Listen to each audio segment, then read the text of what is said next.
Boom! Let's Be Honest podcast, maddest podcast, baddest podcast, now the saddest podcast. And today I'm there with an iconic figure in a dancehall. Very, very iconic figure. New York native? Make sure? Yeah, represent Brooklyn. New York native. The one and only Bobby Konders. What going on? That is love. I just want to say respect for all the contributions we do in the music and for dancehall music especially.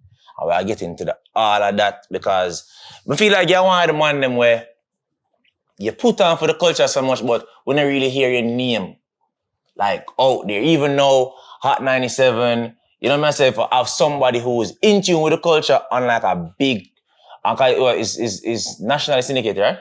It's the number one hip hop station in the world. So I'm pronouncing you that represent dancehall music as well. I got before even Hot 97, I was mixing for BLS, late 80s. I went to Hot 97 around 93, 94. You know what I'm saying? And then I brought Jabba in and we had the radio show till this day. You know what I'm saying? And I really, like, through all the 90s and all the songs I produced and remixed with everybody I worked with, I never promoted myself.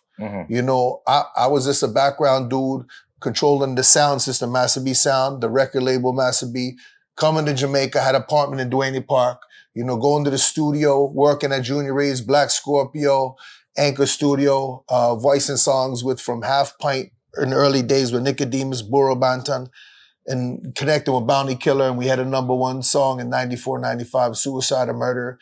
He played it on his verses against Beanie. A lot of hit songs, you know, I produced, but I never was the dude for me. But then I realized as the thing changed and I needed to stay active in booking, and for your generation, when the Instagram thing came or whatever, I said, well, I need to be visible. I don't even know who's Bobby Konders. Yeah, like be active. So question, talk about the early life. I said grew up in New York, but obviously you're affiliated with the Jamaican culture. Are you Jamaican in any shape, way or form? No, just by way of Brooklyn and going to Biltmore Ballroom and no. Word. Yeah, I mean, this. So no Caribbean, nothing? No, nothing. This loved the culture, loved the era of the sound system culture when Barrington and Burro and Supercat were DJing around the sound. I love that era. Was engulfed in it, but I was a Yankee DJ before I started my sound and my label. Okay. You know what I'm saying? And things picked up and I did some big work. And in the early 90s, I did some big work as a producer. A couple big songs with some artists, and probably one notably you might know, I worked with Slum Revy and we did the Supercat Get a Red Hot hip hop remix. And that kind of went crazy in America. And then I, did a bunch of other stuff and worked with Killer and did a lot of stuff. And artists from King Kong, that we had hit records on Master B with T.O.K. Lead and Cartel in 2011, Get Gal Easy, Get Gal Easy. Richie Spice in the Streets is getting hot. And all your productions? Yeah. Cuss Rhythm with Shinehead, King Kong, Rumble Jumble Life. There's some of these songs, Burro Banton, Better Than Them, are bigger, even say in Europe and other parts of the world than Jamaica.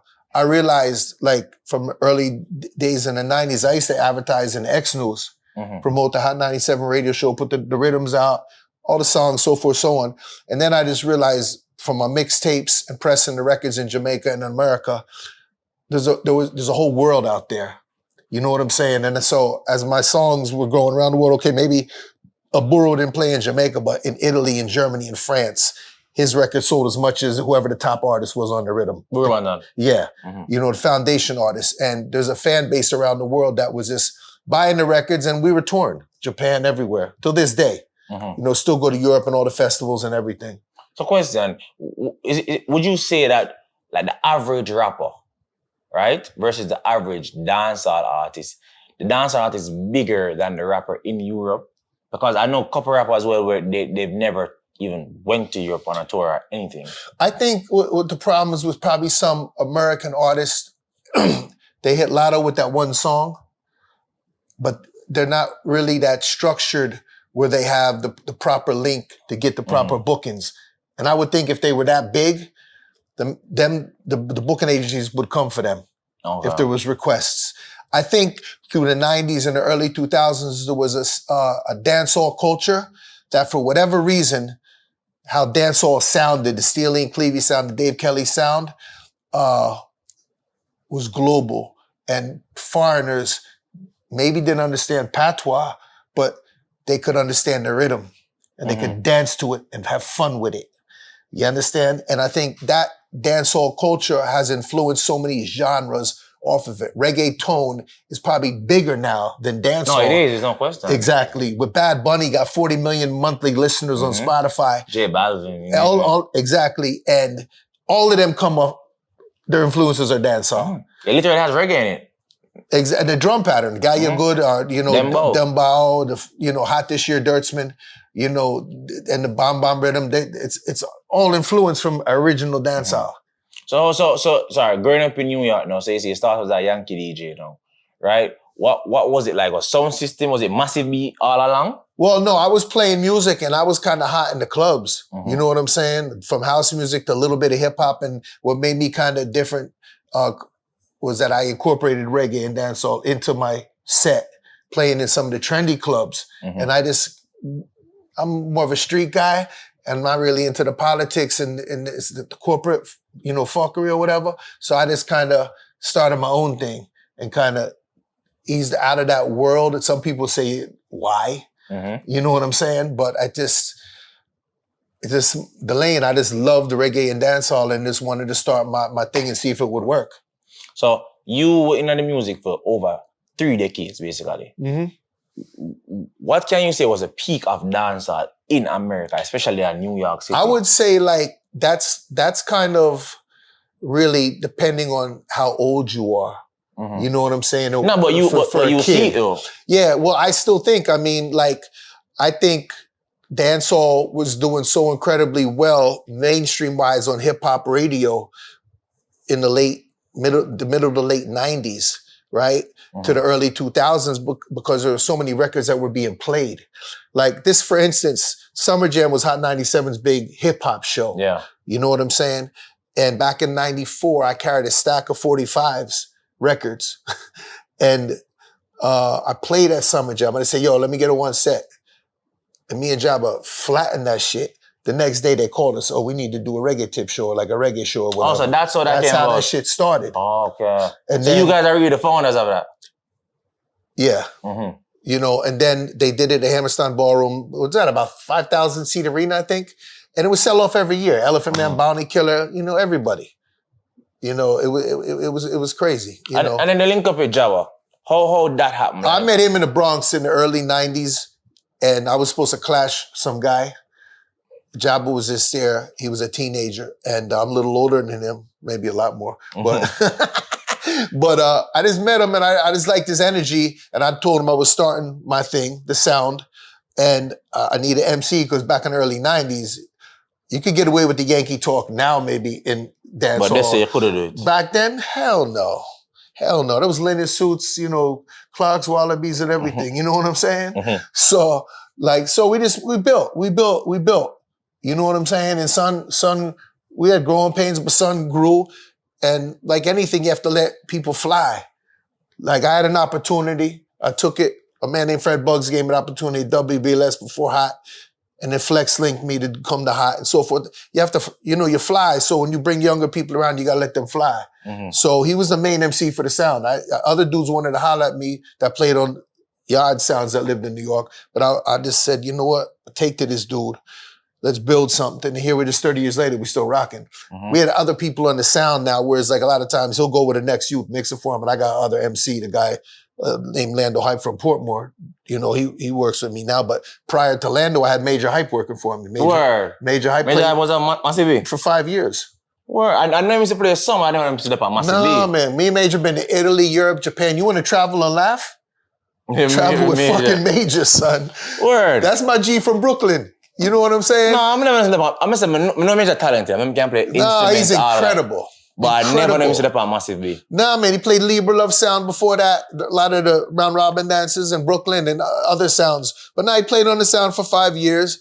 And then I seen the comedian thing taken. I had other guys prior to him because this is, he had people in the sound, but a lot of people, left or they doing their own thing. But yeah, when I seen the comedian thing go and I went to see his Instagram numbers go from 400 to 20,000, I said, son. Yeah, you got something. You getting booked, son. I didn't know he's doing comedy shows all over the world. He's winning, son. He left Brooklyn, got big house in Atlanta. He winning. So, sound system. Let me understand a sound system. I know obviously that you have a boss or the founder, whatever the case may be, but is that case where a sound system just work off of like, here we can get 10 bookings one day and just send out who want to send out to whichever events? It's in New York, you have to watch because you like Master B has been a solid name for years now. Mm-hmm. You know, like in the 80s and 90s, you had Jagga B and Super Claw at Freak Sound Station. I don't know if you know them. Mm-mm. Okay, they original dancehall dudes. You know what I'm saying? There was them playing all the big dances with, say, Rory from Stone Love. Yeah, I know him. Yeah. So, and then things change, you know what I'm saying? And then kind of when the selectors went solo, Matterhorn and them, Firelinks, things changed. Matterhorn used to play what, King Addies? He played King Addies and another sound prior to that. Mm-hmm. That was probably early 90s, right? Middle 90s, he went solo. But for us, Master B gets booked from a hardcore dance to a Carib Yankee to maybe even a Yankee dance. Mm-hmm. And they say, well, we want you to do the reggae set. You know what I'm saying? Or even by different people, but we want you to do this, what we know we want you to do. So I just always try to get the thing whereas, especially in the 90s, early 2000s, so forth, middle 2000s, money was running. Yeah. You know what I'm saying? So get it, well, if Jabba can go over here and Big Dog or Chutney can mix for him, and then I got him next MC, I'll go over here. Cats are making more money. You know what I'm saying? The money ain't running like one time. And then plus, you know. Because if it's so oversaturated now, we're like with the computer. You're the computer. Everybody got it. And you can't fight it. You can't be mad at it. Because I see a lot of old selectors saying, oh, them boy don't know nothing about cutting no dough plate. Them not buying a record and Ray. And I'm like, you can't be mad at a kid that he didn't go through that era. Yeah, because I did some work with Guinness Sons of Greatness, and I learned like what's a 45 and how it's like a small thing and 33 and press and iron and dub plate is actually a material. I didn't know none of this stuff. No, well, it's funny. The 45, you know, is the actual record. You have to make the lacquer, the stamper, the press the record. You know, then you might get some test pressing because you don't want to go press a bunch of 45s and got to skip in it. It's a very tedious process. Of course, bread. You know what I'm saying? You got to make labels and so forth. Now, the dub plate is kind of the step before you would even make the stamper, the 10-inch dub plate, and that would be acetate. And you would, you know, cut your dub plates on that. And obviously the dub plate is when it calls a sound name. And, you know, either you have clash dub plates, so you just got regular juggling dub plates, so forth and so on. But that whole process, I used to be down in, I came to Jamaica one time and immigration said, yo, Konders, next time you come to Jamaica, you better get a visa. Because I was in here so much. Word. Yeah. And I used to come with the 24-track, 2-inch tape reel-to-reels. Yeah. You know. Yeah, I heard if you don't have one, you're not a producer. Yeah, I want them to be considered. No, I was in the project building with the 24-track reel-to-reel machine. I had the mixing board. I put the mic in the kitchen. And we was doing dub plate sessions for Bounty Killer. Everybody was there voicing songs, right in the Bricks in Brooklyn. You know, from Leroy Smart be there, King Kong, Burrow, Nicodemus, Junior Cat. Everybody used to pass through there. So sound clashing. Master B, is it a sound clash as well? No, Master B, I clashed Jazzy T during the COVID thing. Me and him did a thing. But we're more of a, like he would say, Stone Love's a juggling sound. We're more of a juggling party sound. Okay. But I got, believe me, when it came to dub plates, that's probably where I wasted up. You have the Benz. I spent too much money on dub plate. On dub plate. Oh, gosh. I think Bounty Killer got a house just from me. Word. Just no, oh, gosh. Killer. So, question. For like a big song like Master B, you still have to pay for dubs? Well, the game changed now, but in the 90s, early 2000s, as the foreign sound, and then you say, you know, here come Baba Konders coming off the plane or whatever, and you're looking at me, well, must make some money off of Baba Konders. So if you have a disadvantage, like your complexion and... Well, I mean, you're a foreigner. You're a foreigner. And it is what it is. You know what I'm saying? It's just, you know, either... I don't necessarily have a great relationship with somebody, but I want that song on dub. So how do you want it? The artist might feel like, I don't give a fuck about New York. You know what I'm saying? Like, I need my bread. I got my kids to feed. And I respect that. Either you want it or you don't want it. You know, maybe to my detriment, I probably voiced too much dub. You know, but it's a passion I had. I mean, I got Dennis Brown, John Holt, Ken Booth, Sugar Miner. I got everybody on dub. Super Cat. Everybody. But if you have someone where they are juggling song, you need someone No, dumb. but in the 90s, early 2000s, you had to have them hardcore songs to play and dance. Mm-hmm. It was different then. Now, your generation that goes and just wants to go to the fashion and brunch and wear the tight pants with the bell bottoms and have the hookah. You don't give a fuck about a dub plate. You just want to know shorty looking like a Barbie and you're partying. That's it. and the Ben's still gonna be outside when I eat the party. So that's what it is. So now, Hot 97. Let's get into Hot 97. Run back how you get back on Hot 97 and why was that something you even consider? Because enough people, because you're the owner of the song, correct? Yeah. So enough people would even take up the opportunity because for balance to both. Nah, man. You need 7 jobs in New York to live, or 17. I'm a hustler. You know, from the ground to the streets to radio like that. You couldn't pay for that promotion. So you didn't live it. You're like my daughter. Y'all don't care about radio. You have your playlist. Back in the 90s, early 2000s, through that era, oh, come on. Every Caribbean household had us on Sunday nights. And we was on from 5 to 7 at that time. That was dinner time. And we had every artist up there in the building. You know, from all the artists I just mentioned, all up in the building. Cartel, you know what I'm saying? Yeah, you couldn't pay for that promotion. It wasn't even the money I made off that they paying me. It was, and no disrespect, that was small money. They paid a light bill, you know what I'm saying? But that amount of promotion, this is like how you utilize YouTube, and that's your tool for your promotion. That was Hot 97 was yours. What? For the streets? Yeah, man. For real. Crazy. So, like, when me come on New York, which is like 2016, it's just that under the hand of this, like, man, you know Pablo YG? Polo who? Pablo YG. I have the baddest song with Pablo YG right so now. So Pablo, I think I must say, that man, the thing different. Like, I must say, you and Jabba, I say, yo, fool no thing just different because if there's supposed to be a massive show, once them call for a representation of the culture or of Jamaica, of dancehall music, is like, them are gonna link you guys. No doubt. We on the Boujou shows in July, but I'm glad you mentioned Pablo because I'll take this opportunity to big up my latest release. 2011, I put out the Riot Squad Rhythm with Cartel. Funny, the wickedest thing is big up my G Cartel. Invites it a week before him get locked up. Invites Ghetto Road for me. Ghetto Road, Zinc and board.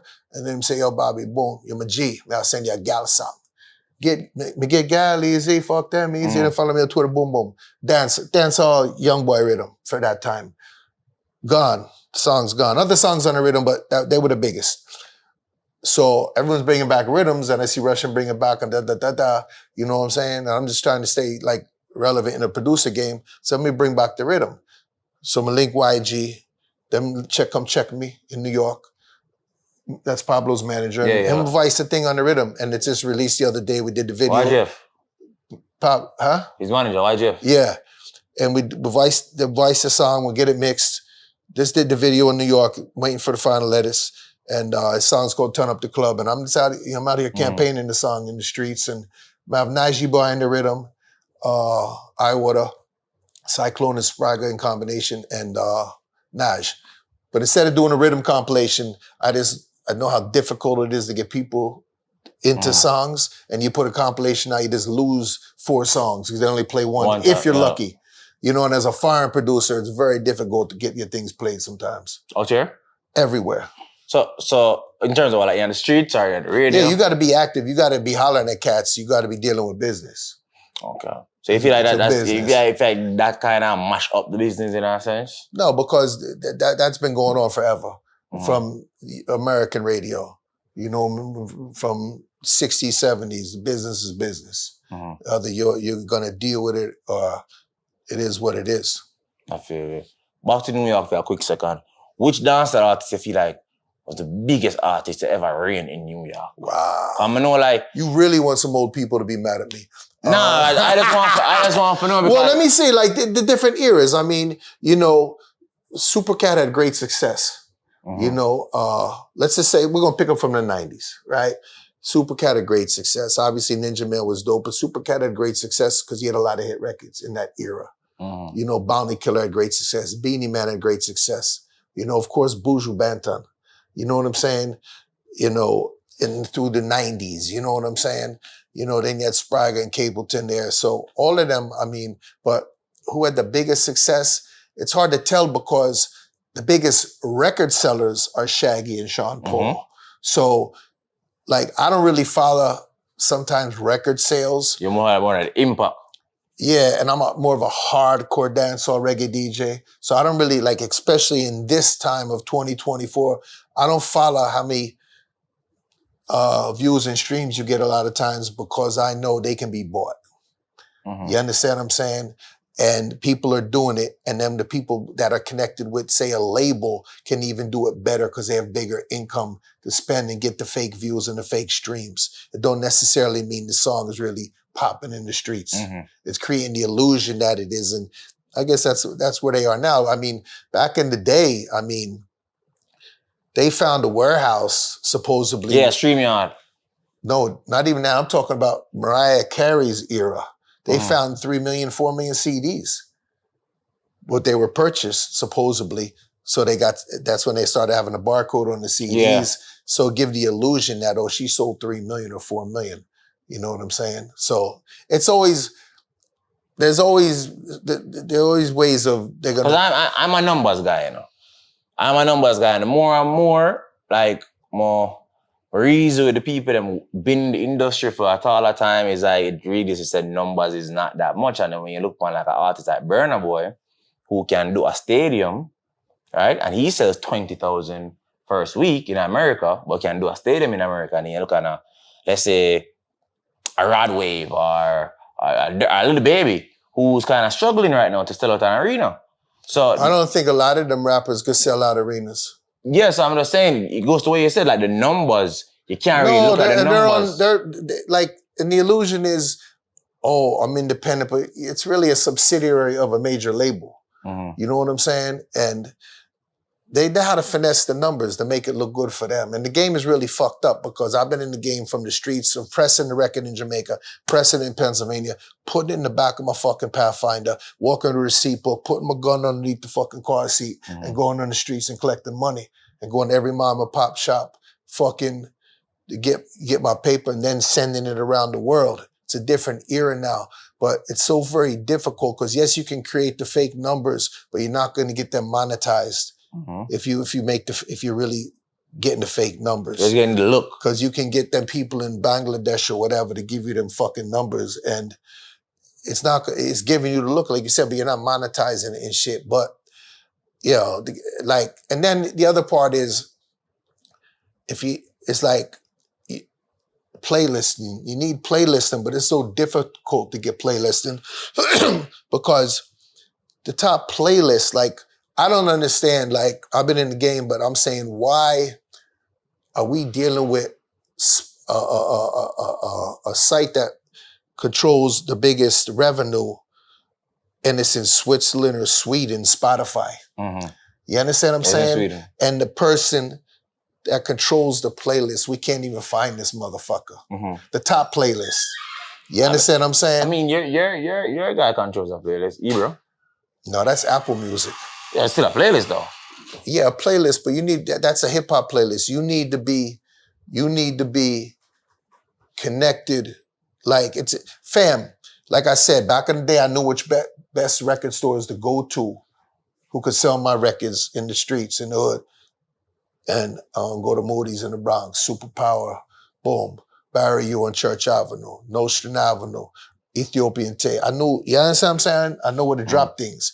You know, but now if you can't get on the big playlist, your song ain't in the store. You understand what I'm saying? People are getting numbers off of AudioMac, but the royalty rate off of there is next to nothing. You know what I'm saying? No disrespect to them because that's where the kids are going. And the kids are going to go, come on, kids are going to finesse it. These are computer generation. They're going to get it where they can get it for free. That's for sure. So all right, so which era you feel like you prefer now? The streaming era or the buy singles era? Oh, me, that's probably just my age and my generation because I capitalized because I was a hustler and I just knew how to do, you know, like I'm not afraid of work. I'd wake up early, press the records, pack them up or whatever, get them pressed. A truck would come in front of my building and these people look at me like I'm crazy and I'm bringing in 20 boxes and thousands of 45s. And then I'm breaking them down and putting them in the back of my car, and I'm going to be going to the stores. And then I had accounts all around the world. I prefer that era because I'm not an analytical dude, and I'm not a dude to sit behind a computer. I'm trying to get people to do that for me. You know what I'm saying? But I'm a street guy. I'm not nah, fuck that. I'd rather the money coming in, and records were selling. You know what I'm saying? It's easier to make a record now to give the illusion that but if you ain't really connected, then by the time you get picked up or whatever, it's gonna be hard to make the paper. But I guess some cats are making the paper, so I'm happy for them. You know what I'm saying? But it's just when I look at the numbers, I was like, damn, if I just know what I was getting in the streets. I get you. Dancehall music and overseas, right? We've seen a disconnect now with the whole trap dancehall. And a big artist already behind the reason, and him say, well, dancehall lack is the cool factor. It's not as cool as it once was in the early 2000s and the late 90s. Can you say that artist's name or no? I can't. Shaggy. Oh, Shaggy. That's my dude. Yeah. I mean, I think people always looked at Jamaica as a cool factor, going back to reggae music, not even dancehall. You know what I'm saying? Like that swag, Grace Jones. You know what I'm saying? Sly and Robbie, Michael Rose, Junior Reed. But what I would say, a couple songs, like we had a 5-year period where the only records that were playing on Hot 97 outside of hip hop were Afro beats. And like, I don't know if people realize, like, Afro beats basically is just a nice rhythm drum pattern. And a lot of them are just R&B songs or just nice melodies. Somewhere along the line, and you can't be mad at the kids in Jamaica. Things change. People don't go to the studio and hire somebody to build a rhythm on an MPC. Things change. 5-10 years ago, whenever the trap thing officially started or whatever, kids started making more beats just on a laptop. And, it's economics too. Well, I can do this by myself. It's cheaper. I can put a mic in right here and my friend can voice. Same mentality I had. I just had a hustle to get my own studio, $20,000 to get the 24 track, another $17,000 to get the mixing board. You know what I'm saying? Then I put the mic, I was still in the projects, I put the mic in the kitchen. But they can do it cheaper now. So you can't be mad at them, and you can't be mad at them and saying, well, I don't want to make something like the Showtime rhythm because that's my mommy's music. I'm more influenced maybe by rap music or whatever, hence trap dancehall. Yeah, but when you come back down to even like our music being sampled by foreigners, it's always back to the 90s. Well, when you say sampled by foreigners, what do you mean? Like case in point, there's this song now, all the girls are using name. It's called Favorite Girl. And it's Duali rhythm. Oh, them lick over the Duali rhythm then, or they looped up the Duali rhythm? Yeah, so I'm saying that, why is that we can't say? Now, who's that, an Afrobeats or an American artist or somebody? I'm not sure. It's either she's African or she's American. But there's an American artist on it as well. Yeah. You get me? But shit, Nicki Minaj looped up the Duali rhythm. People want to dance. People want to party. And see, that's probably the one thing that the trap dancehall, but I think there's a lot more dancehall stuff coming out now, like influenced dancehall. But people may not be able to dance to it, and let alone it's very lyrical. And it's gangster as fuck, choppa choppa and all this gangster shit. But maybe the foreigners, certain people can't find the beat. And it's not as easy, whereas the Panani rhythm or, oh, nah, nah, nah, nah, nah, nah, Showtime regular dancehall shit. This rhythm that you can just doom, doom, doom, doom, doom. You can just follow. You know what I'm saying? And dance to Fever, I Am Blessed. People can just, non-Caribbean or non-Jamaican people maybe can follow that easier. So you feel that the trap thing is kind of too complex? It's hard to digest? It might be. Obviously, it might be. And lyrically. And hence, you have to understand, like, influence, say, for Europe, it's analytics. You have 250 million Nigerians. You have 2.5 million Jamaicans here. Numbers-wise, and you're a numbers guy, now you're not going to have the influence because Africa now has come up with a music, Afro beats, they've come up with their sound, right? That's more like 100 beats per minute to maybe 130. People can dance to it. And there's far more going to be Nigerians and Africans through Europe and then places around the world. Whereas back in the day, all them festivals in the summertime would more or less be reggae dancehall festivals. Well, now the European artists, Afrobeats artists, and a couple reggae dancehall artists, you know, and it's a lot has to do with, say, the drum pattern or whatever. But I think about a year ago or 2 years ago, they had the big bounce rhythm, that kind of was dancehall fused, you know what I'm saying? And there's more dance hallish sounding stuff coming out. But me as an older dude, I would never be mad at the young cats coming up with a sound that they like, because that's working for their neighborhood and the community they live in. And there are people that are saying, yeah, that's that shit. You know what I'm saying? And because that kid has never been around the world. He's exposed to what he knows. Well, you mentioned something about Africa and the number game, right? But I'm saying, where was Africa back then when Sean Paul and Shaggy and Beanie and Bunty? So it's not saying that they shouldn't be where they are. No, congrats to them. I have no problem. I love African music. But I'm saying, why it look like everybody's on an up and up and dancehall is on a decline? You know what I mean? Well, I think the numbers are killing Jamaica. The numbers wise, like you said, the population and around the world. But what I said, though, I get you, but I say, we did have a certain set of numbers. Like Mavado. Mavado sold 14,000 the first week. And that probably wasn't good, but that is phenomenal in this day and age when you compare it to a Massacre or a Shensi or a Popcorn. Okay. So, no, but they're going to continually get down because people don't buy music now. Okay. They're not buying it. So, you can't be mad at that. You know what I'm saying? And then they might have tried to put up a number. Oh, that's a joke or whatever. Rappers ain't selling numbers now. Come on, them labels is stunting. They getting them fake streams. You know what I'm saying? It's an illusion. So it's just the game has changed. You know what I'm saying? It's just that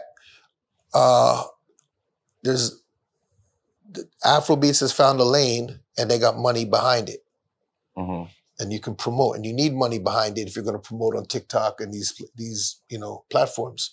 You know what I'm saying? But I think dancehall has found a nice gear because 2023 was incredible. You had Naj, even though it was a hip hop beat, but We Are Underground, the hip hop DJs beat that song. Drift, Hot 97 in New York played that in heavy rotation. Rinse that song. Byron Messiah, Taliban. And I thought that might have been too lyrical. American hip hop kids love that song. You know what I'm saying? And now, right now, this is one thing you can't quit on records too. 450 found as a hit record, and it's a year and a half old. Which and one it's is that? Playing in heavy rotation on Hot 97. Which one? Wild and Rich? No, man. Which one? Bad Gal. Oh, yeah. Out of here. And anyhow, it does even better. It's going to play through the summer. Because once they get a hold of a record... Yeah, this is that remix too. I know the remix, but they're just playing the original one on radio. But once a radio station gets the record, like the mainstream, not my show, but the mainstream station, but that's going to play with your rappers, your Nicki Minaj's and Tommy Millionaire, whatever, the new shit, Sexy Red, is going to play right in that juggling. You know what I'm saying? But what's happening is a lot of the Afrobeats too, them artists are getting picked up on American major labels. So they're pressing the gas to make things happen. I get you. I get you. But me just want the culture move forward still, because I feel like we have so much talent here. Oh, but yeah. I don't know. I feel the labels them kind of stingy with how much I'm spend to with dancers. When I feel like we have the leverage like we used to have. You know what I mean? Well, I think the artist has to be accessible and also understanding when you're coming to America outside of Brooklyn and some of the Caribbean neighborhoods. Yeah, like the east side, the East Coast. I go straight down to Florida. But when you go to Cleveland and Dallas and these other places, if them radio stations pick up on the song, you have to put the work in, and nobody's worked harder than Shaggy and Sean Paul to put the work in to do the free shows for the radio stations. But a lot of younger generation now, they want a money grab right now. They want a money grab, but not only that, they're not concerned so much about radio. Radio is not their priority. Their priority Radio's not cool no more. Well, that's Relative. up to the person, that, whoever thinks it. But you're right, though. Your generation, radio's not the priority. Because these kids don't even make radio edits a lot of times. Yeah. So it's not the priority for whatever reason, you know, and they're doing what they're doing. And I mean, if it's working for them, but if you get picked by a major label, right, you got to play the game. If they're going to tell you need to be at Fox News in Manhattan and New York City, pardon me, Galhattan, you know what I'm saying? At 6 a.m, you got to put the work in if you want to be that crossover artist. And, you know, do the free show for the radio station in Chicago. Manchester, radio. Yeah, exactly. Question. You, as a man working at radio, how much you think it takes to make, like, to make a song go on the radio, like to promote a song on the radio? What's the budget looking like? Now you're talking about a dance hall or just a hip hop song? Just a song in general. Well, from what I see, what's that label, Kiana? Q what? Yeah, Quality Control, who has the Migos, and your boy Yachty.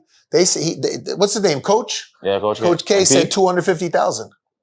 And you think that's an accurate number? He busting them hip hop Yankee records. You know what I'm saying? I just got lucky with a couple records that played at regional stations with TOK and Richie Spice and Bounty Killer and Cartel and so forth. But I believe so because the amount of money you got to videos, promotion, social media, paying people, radio. I believe it. And this is not an album. This is just a song. A single. Yeah. But I mean, this is where you can't be mad at a kid like or a young artist like I just know when Coffee did Toast, she just hit Lotto. TJ did Drift, he hit Lotto. You know what I'm saying? Byron did Ray, boom.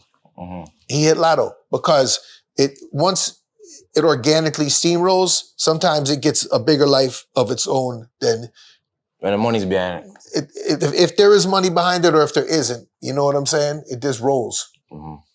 So how do we measure success if we can't really say we're going to use numbers? Well, we do it by the shows, because that's where I think it's going right now. Who can bring out the people them? Who can get the people them money out of them pocket and pay? Well, I think the shows and everything of dancehall has changed more now than, say, concerts. I think it's more of like the fashion things. You know, you have, and I'm more of a dancehall, you know, I like to see the sound string up and go to the hall and, you know, them vibes. Or even the outdoor dances in Jamaica. When Jamaica was locking off the dances years ago and sending us into a club, why am I coming, man? I don't want to be in no bricks. I come from the bricks. I want to be outside. But I think you got like the Sands and the BRTs and them kind of shows. They're the new concerts, you know, because the your generation wants to go there. You want to floss. You want to have a good time. But then you also now, even though they started as the cool parties, they're having the top artists. And the top artists are getting booked. And I think your top artists are pretty much, you kind of have an idea who they are because they're the ones being consistently used. I know during COVID it was a little difficult because certain people couldn't fly or whatever, but like it's great to see Sizzler got his wings, he's flying. You know what I'm saying? But I mean, some of your, I see Ding Dong and Dexter Daps and Elephant Man and Spice and Shansia, they're all, you know, being booked. And like probably one of the hottest young ones that's getting a lot of bookings is Naiju Boy, which is, you know, that's dope. Yeah, he's very talented. Yeah, that's dope. You know, and so forth. I mean, I see Massacre go on some of the shows and no, there's a lot of things are going on. Jada Kingdom is winning. I mean, you know, she's heavy. Pun intended. Pun intended. Now, Massive be the label. Talk to him about that and the success we get from that. Well, it's just me being like, not wanting to, I was signed as a producer in the early 90s. I produced some big Yankee shit, but I just didn't want to deal with nobody, A&R or whatever. I just said, I want to do me and put the work in. And what I did, a lot of people probably wouldn't be able to do is I would be distributing records 10 hours and then go playing the 1 or 2 dances at 6, 7 in the morning. You know what I'm saying? But I just started this, something I wanted to do. And like I said, my first 2 artists I voiced back in like 92 was Half Pint and Nicodemus. These might be foreign names to your crowd, but they're foundation reggae artists. Do your research. Half Pint, greetings, and Nicodemus, Susie Wong, and then I just kept working, you know, like just putting out songs. I would put out a culture rhythm and a dancehall rhythm. You know what I'm saying? And linked up with Killer, voiced a lot of songs with Killer, and like I said, Burro's my G. And you know, there's a lot of foundation artists. I love the rubber dub era, but I put songs out for Sizzler. Jabba Will Never Fail I was a big song for me. I could bore you with the songs I put out, you know what I'm saying? But Cartel, a lot of, I got probably 8, 9 songs with Cartel, but the Get Galleys is probably the biggest one. You know, but then actually, we put out, when the drill thing kind of was popping the other day, I put a song out for him on that. Okay. The yeah, Pop Smoke, yeah, Bad Man, Minna joke, and Junior Reed had Bag Alert on the rhythm. So I voice young artists too. You know what I'm saying? Like this young artist and just try with people and so forth. You have any regrets? Like something where you feel like you should have done in music or you have an opportunity you never sees? I think if I could, like my daughter tells me, like if I could be a little more political, whereas I mean probably a little high-headed back in the day, and this wasn't into the bullshit, you know, into the fuckery and this, I'm gonna do it. Now fuck them, I was gonna go do my thing. You know what I'm saying? And that's where my frustration comes in with this game of having to deal with corporate people that control playlists that have nothing to do with the motherfucking game. Mm-hmm. You know what I'm saying? So it can get frustrating, you know, and almost to the point of a turnoff because I'm not that guy that sit on that computer all fucking day. You know what I'm saying? So I say you feel like you never grow with the time? No, I did grow with the time because I'm still relevant. Mm-hmm. And I got mad bookings from young people to foundation dancers. Stay booked. You know what I'm saying? But education-wise or whatever, I just don't have the patience to sit there on the computer. Mm-hmm. I do it. I've learned to use Instagram. I don't spell the best, but I'm active. You know what I'm saying? I'm active, and this you got to stay relevant. That's what I would try to tell even any artist. I mean, me being an older dude, how can I be more active on Instagram and you're an artist and you got a song out? Yeah, everybody has this nonchalant, weird, mysterious Oh vibe my God, days. son. I got songs with artists. I'm like, bro, you can't put the iTunes cover up? You're too cool to do that. Yo, what the fuck? I'm out here pushing your shit. Yeah, promoting a song is not cool these days. Yeah, like what the fuck? But to each his own. I ain't never gonna let nobody stop my movement. Mm-hmm. You know what I'm saying? Like I'm just gonna do what I do and keep doing it. And then if they fade me, they fade me. Sound system. Go back what so. Who are some sound system you can see are really like foundation system and even sound systems that you look up to where you actually get you and influence you for be for own your own sound system? Yeah, well, I loved like the 80s, but I wasn't in Jamaica in the 80s. I love that era. You know, there's that one DVD with Skang Dung and them, and Burro have a white tuxedo on Nicodemus and Supercat, and then Tennis All came and sang. I love that era. Mm-hmm. You know what I'm saying? Danny Dredd, one turntable, mixing, dot. You know what I'm saying? I love that era. But I think like when it just, in Brooklyn, Bronx, you had a lot of sound systems. King Addies, LP International, what the fuck, man? Earth Ruler, damn.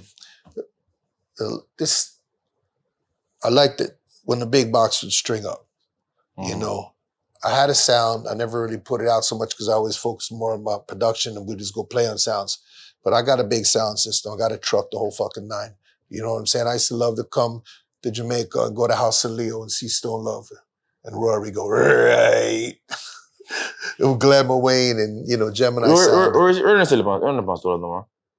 Well, he books himself as Rory Stone Love, but I guess he's independent. Okay. Well, no. So who not know? We like sounds don't really debut as much anymore. You know, you have no, it's the powered speakers. You have the lounge and the powered speakers now. Oh. You know, the powered speakers, you know, they just come with the speaker and they got the amp in it already and they put it up. And that's a lot in Brooklyn. You know, a lot of lounge things or even halls, they got powered speakers now. They don't really bring big sound in with amplifiers or nothing. The quality of the sound system and the The hearing of the sound isn't what it used to be.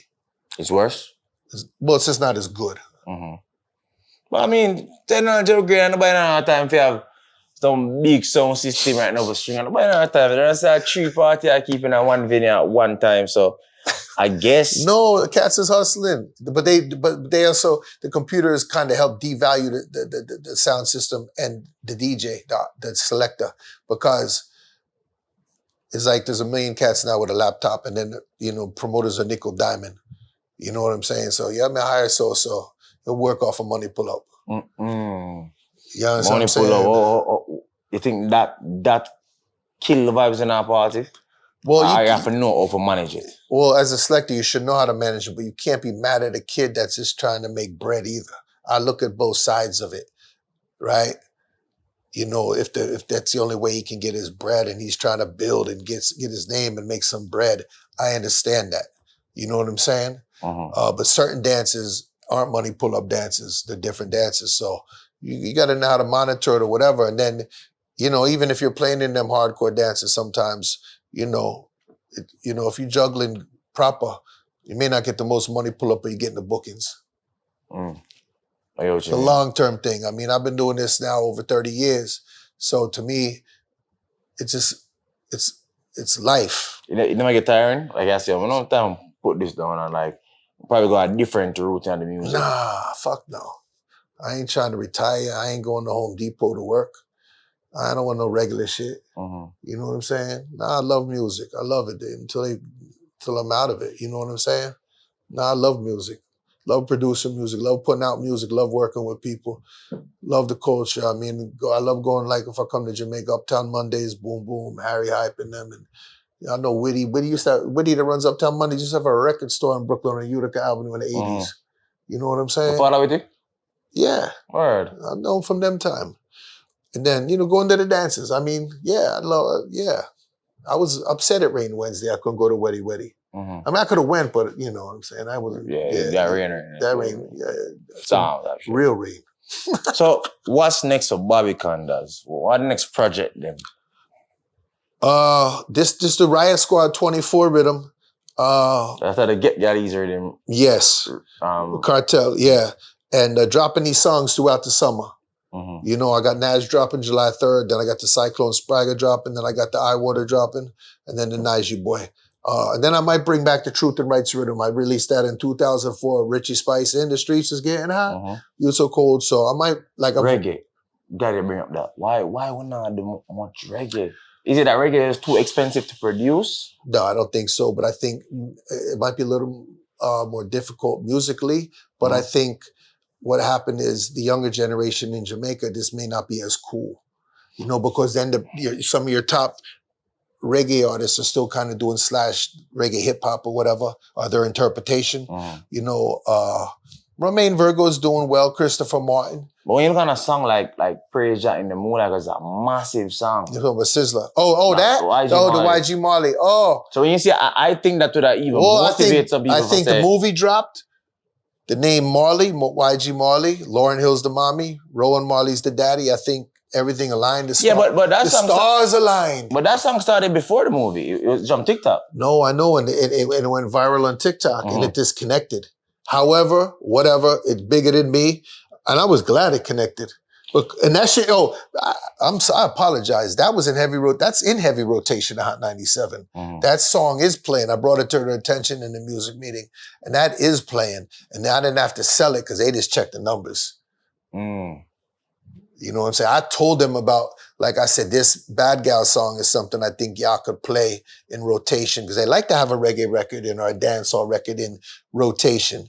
And then they do their call-out research or they check what's Shazamming, the top 20 Shazams in New York City or top 50 or whatever. And if some of the numbers come in right and they do call-out research and people like it, boom, they're pushing it, they're playing it. But no, that YG Marley thing, that you talking about hitting lotto. Yeah, so that's what I see. Why you talking about hitting lotto, son? Why wouldn't I see more of that? Knowing, say, that's probably one of the biggest songs in the culture for the I would probably think the kids in the garrison in Jamaica that are making the music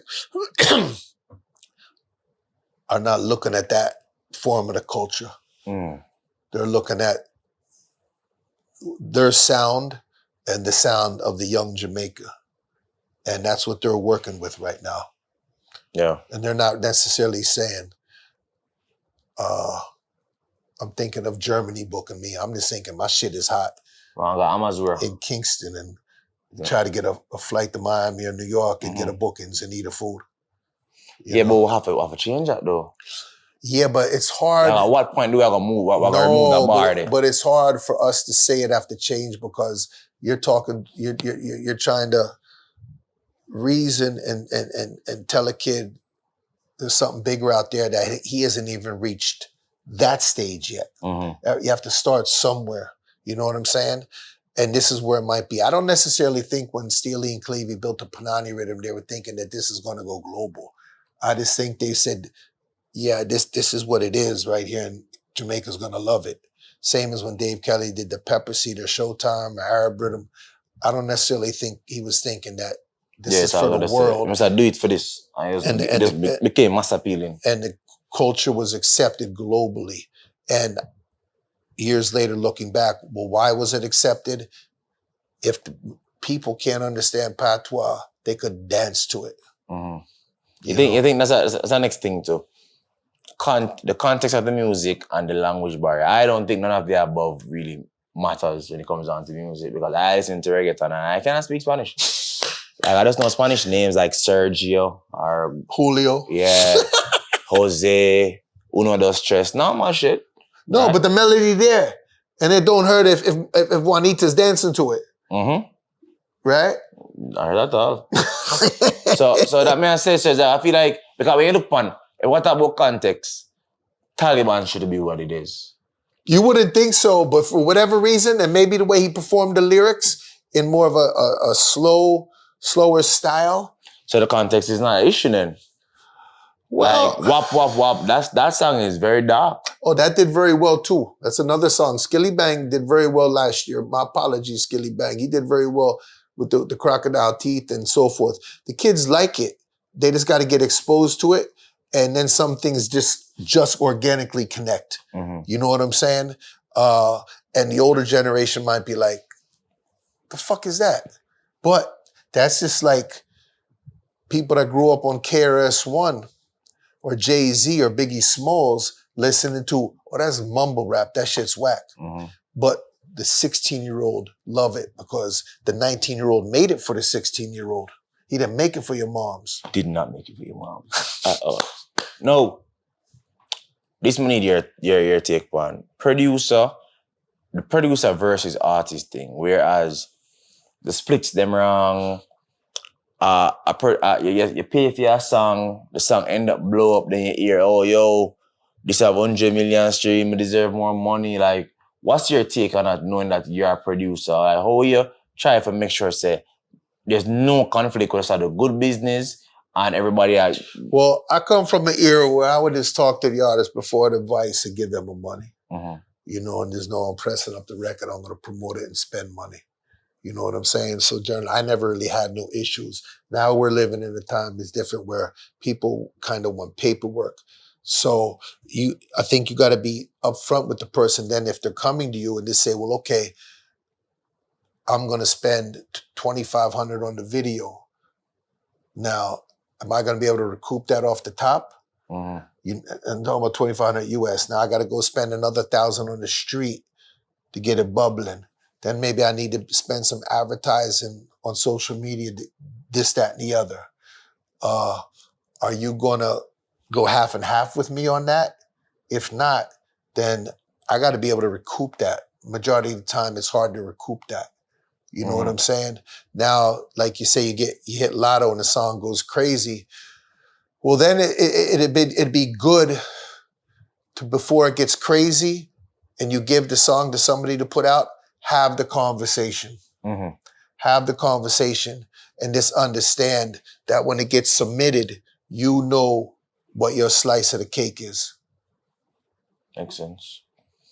You know, because after the fact shit don't mean nothing, and you're gonna be worried. Yeah, and I don't like it for the culture because it makes it look like we lack structure. Yeah, but that's everything. Because I mean, here's the funniest thing.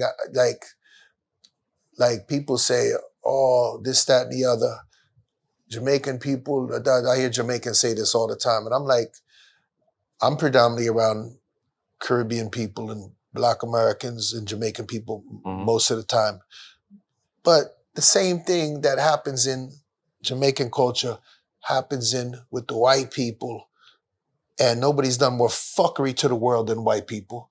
You understand what I'm saying? From a global perspective, that, you know, it's a people thing. It's not a race or cultural thing. It's a people thing, because nobody doing more fuckery than white people in the system, in the government, all kind of things, and talk about lack structure, but they just might try to use some different words and make it pretty it up.